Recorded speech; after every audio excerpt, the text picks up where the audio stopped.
नमस्कार दोस्तों, स्वागत है आपका हमारे यूट्यूब चैनल पे। दोस्तों आज हम बात करने वाले हैं कि अगर आपके एक्स पार्टनर का कॉल या मैसेज आ जाए ब्रेकअप के बाद तो उनको डील कैसे करें। मान लीजिए आपका कोई एक्स पार्टनर है, आपका कोई रिलेशनशिप था जिसमें आपको ब्रेकअप हो चुका है। ब्रेकअप हो जाने के बाद वो इंसान ब्रेकअप के काफ़ी टाइम बाद 6 महीना 8 महीना साल भर बाद अगर वो कॉल टेक्स्ट मैसेज करता है तो भैया उस इंसान को डील कैसे किया जाए। क्योंकि भाई ब्रेकअप के समय में तो चीज़ें बहुत ज़्यादा ख़राब हो गई थी, आपने बहुत ज़्यादा उसको रोकने की कोशिश की थी, लेकिन वो अगला इंसान रुकना नहीं चाहता था तो वो रुका नहीं और वो चला गया आपके जीवन से।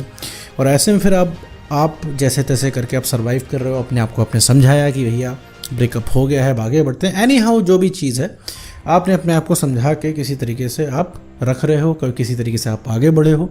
और ऐसे में क्या है, किसी दिन रैंडम डेज किसी दिन आपको कॉल टेक्स्ट या मैसेज आ गया। अब ऐसे में आप दुविधा में हो कि भैया इन महाशय को रिप्लाई कैसे किया जाए, कैसे इस इंसान को डील किया जाए। क्योंकि इतने टाइम बाद कोई इंसान आया हुआ है, ऐसे में कन्फ्यूजन बढ़ जाता है। क्या इनको पहले की तरीके से बात की जाए या फिर इनसे बात ही ना की जाए, या फिर सारे इमोशंस बता दिए जाएं, या फिर थोड़ी सी ऐंठन दिखाई जाए, कुछ भी। एनी हाउ ऐसे केस में क्या करना चाहिए इस वीडियो में मैं बताने वाला हूँ आपको।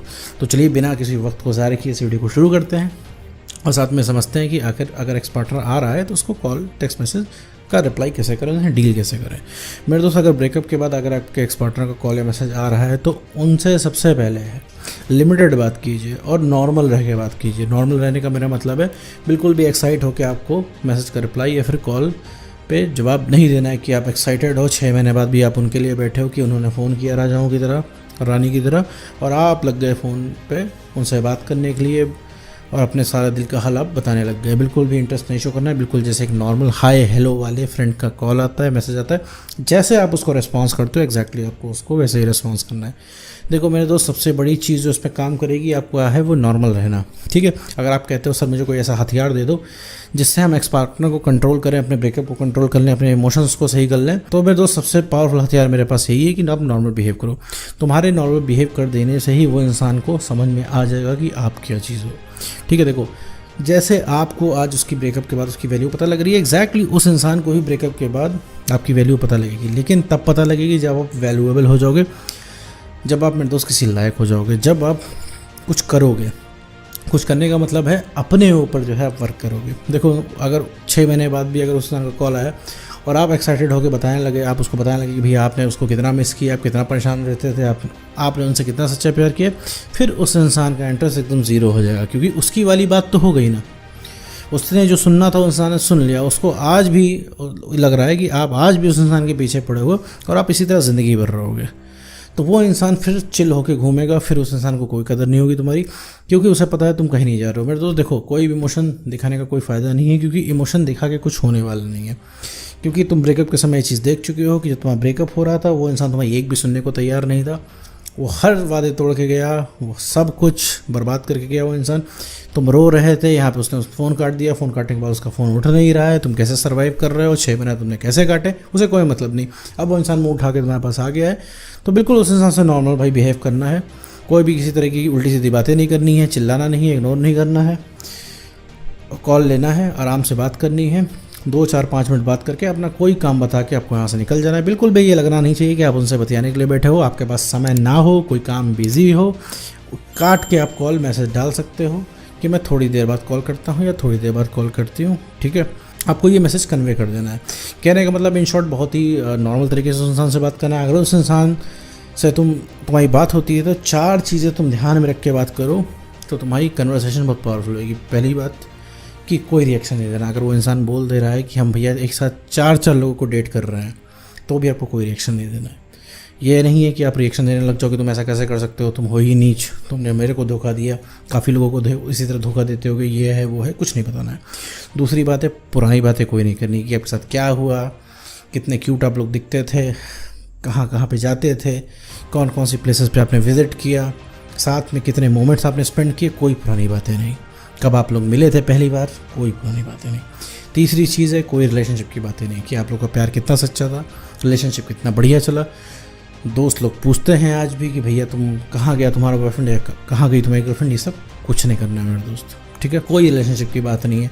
वो इंसान बात भी करने की कोशिश करे तो आपको टालना है। आपको कहना है देखो भैया जो चीज़ ख़त्म हो चुकी है अब उसके बारे में बात नहीं करते हैं। आई एम नॉट कम्फर्टेबल, मैं भी ये बात करने के लिए सहज नहीं हूँ। ठीक है, क्योंकि रिलेशनशिप जिस ज़माने में था उस ज़माने में था, ब्रेकअप हो गया है, मैं आगे बढ़ चुका हूँ, आगे बढ़ चुकी हूँ, बहुत ज़्यादा टाइम हो गया है, छोड़ो हटाओ ये बात। ये चीज़ आपको करनी है। और चौथी सबसे बड़ी चीज़ है, कोई सवाल जवाब नहीं पूछना, उस इंसान से कोई क्वेश्चनिंग नहीं करनी है, कोई इंटेरोगेशन, कोई सवाल जवाब नहीं करना है। वो जो कह रहा है हाँ कर दीजिए उसको, उसकी हाँ में हाँ मिला दीजिए, दैट्स इट। ठीक है, क्योंकि आपको वो इंसान सवालों का जवाब दे नहीं पाएगा। भाई इस इंसान को कोई, इस सवाल का इंसान कोई क्या जवाब देगा? अगर आप पूछोगे भाई तुमने उससे ब्रेकअप क्यों किया, तो उसके पास तो कोई जवाब नहीं, उसे पता उसने भी गलती की है, वो यही बोलेगा मुझसे गलती हो गई, ये हो गया वो हो गया। तो इस चीज़ की भरपाई नहीं होने वाली है ना मेरे दोस्त। ये जो 6 महीने आपने बिताए, जो 6 महीने आपने काटे कष्टपूर्ण, इसको कौन वापस कर सकता है? कोई नहीं वापस कर सकता है। ये जो वक्त आपने बिताया उनके बिना, जो हर मिनट आप उनको मिस करते थे, वो इंसान आपके लिए अवेलेबल नहीं होता था, तो ये चीज़ सॉरी बोल के वापस नहीं होगी, तो कोई सवाल जवाब नहीं करना है। ये 4 चीज़ें आप कन्वर्सेशन से निकाल के बात करेंगे तो कन्वर्सेशन आपकी बहुत ही ज़्यादा पावरफुल होगी और अगला इंसान के ऊपर बहुत भयंकर तरीके से इम्पैक्ट पड़ेगा। उस इंसान को समझ आएगा कि आप क्या चीज़ हो। उस इंसान को तब समझ में आएगा कि आपने अब उस इंसान के ऊपर से जब हाथ हटा लिया तो उसकी कोई वैल्यू नहीं। तब वो समझ में आएगा यार ये इंसान मेरी ज़िंदगी में बहुत इंपॉर्टेंट था, ये इंसान बहुत ही औसम था। तब उसे समझ में आएगा, क्योंकि अभी तो आपकी वैल्यू इसलिए नहीं समझ में आ रही थी क्योंकि आप हमेशा अवेलेबल थे, हमेशा आप परेशान रहते थे उसके लिए।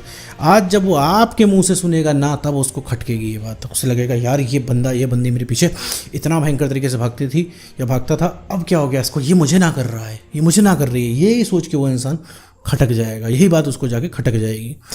तो इस तरीके से भैया कन्वर्सेशन हमको पावरफुल बनानी है और बात करते वक्त अपनी सेल्फ रिस्पेक्ट को मेंटेन करना है। कोई भी वो इंसान ज़्यादती कर रहा है आपके साथ, बात करने के लिए कह रहा है कि सुनो रुको 10 मिनट और रुक जाओ, बिल्कुल नहीं, आपको कुछ नहीं सुनना है, कोई ना कोई बहाना बना के निकल जाना है।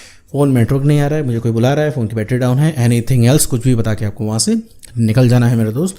किसी भी तरीके से उस इंसान को एंटरटेन नहीं करना है। तो इस तरीके से आपकी वैल्यू बिल्ड होगी, उस इंसान को पता चलेगा कि भैया आपको छोड़ के उस इंसान ने कितनी बड़ी गलती की है। तो नॉर्मल रहना है सबसे बड़ा हथियार है। आपके नॉर्मल बिहेव करने की वजह से वो इंसान एकदम परेशान हो जाएगा कि अगर भैया आखिर ऐसा क्या हो गया इस इंसान को कि यार अभी ये मेरे पीछे ही नहीं भाग रहा है। क्योंकि वो इंसान चिल इस वजह से था क्योंकि आप उसके पीछे भागते थे। सारा खेल इसी चीज़ का था कि आप उसके पीछे भागते थे, वो मज़े में रहता था, ठीक है, क्योंकि परमानेंट आप हो उसके पीछे पड़ने वाले। अब क्या है, अब कोई रहा नहीं। अब आप इतना ज़्यादा मानते थे, आप उसकी बात को तवज्जो ही नहीं दे रहे हो। वो इंसान कह रहा है रिलेशनशिप में आना है और आप मना कर रहे हो, आप एकदम नॉर्मल रह रहे हो। तब उस इंसान को ये बात खटकेगी। तब जो सिचुएशन उस समय आपकी हुई थी, तब वो सिचुएशन उस इंसान की अब हो जाएगी। मतलब बहुत इम्पैक्ट पड़ेगा उस चीज़ से। लेकिन ध्यान रहे मेरे दोस्त, स्ट्रिक्टली 4 चीज़ों को फॉलो करना है। बिल्कुल भी उस इंसान से बात करने में इंटरेस्ट नहीं दिखाना है, अपनी सेल्फ रिस्पेक्ट को मेंटेन करते हुए बात करनी है। बिल्कुल नॉर्मल फ्रेंड के लिए आप जितना एफर्ट करते हो उतना ही एफर्ट करना है। अगर आपको नींद आ रही है तो आप सो जाना, बात करने की ज़रूरत नहीं है।